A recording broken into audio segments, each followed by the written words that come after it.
So just to sum up what we know about confidence intervals and significance tests, here's a picture.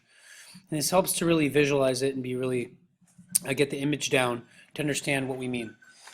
So let's look at a two-sided test. A two-sided test with a 5% significance level. So that means we're interested whether our test statistic lies down here, below z equals negative 1.96, or above z equals 1.96. So what we'd be seeing there is if p hat, for a proportion, if p hat lies in this area. Now let's look at what that corresponds to in terms of confidence levels. So if 5% is the sum of the blue areas, that means 1 minus 0.05, 0.95 or 95% is in the middle here. So if we were in this blue region, half of that 95%, 47.5%, would be 1L. So if p hat is here, the lower bound would not be within our parameter.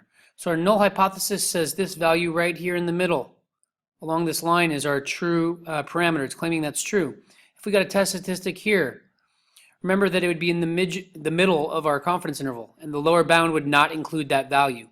So for that reason, a 95% confidence interval corresponds to a two-sided test where alpha equals 0.05.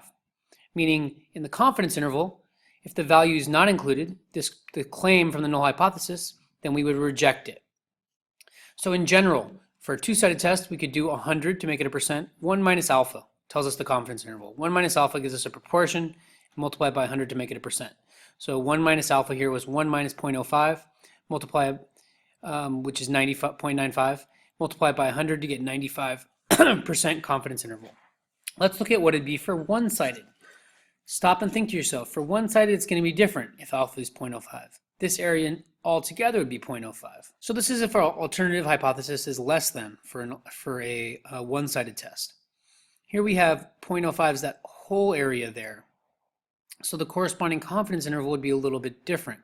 So if p hat was anywhere down here, let's look at what the confidence interval would be. So the confidence interval is centered around p hat. So if 0.05 is here, picture 0.05 also being over here. The area in the middle would be 1 minus 2 times 0.05, or 90% would be in the middle, not included. So half of that, 45% of our curve, is between the parameter from our null hypothesis that we're proposing and the rejection region where we reject our null hypothesis. So a 90% confidence interval, if p hat's anywhere in here, a 90% confidence interval in all confidence levels smaller would lead us to reject the null hypothesis. So this is a little bit different because we have to picture the parameter being 0.45 away, 45% away. So a confidence interval would be 0.9 here, a 90% confidence interval.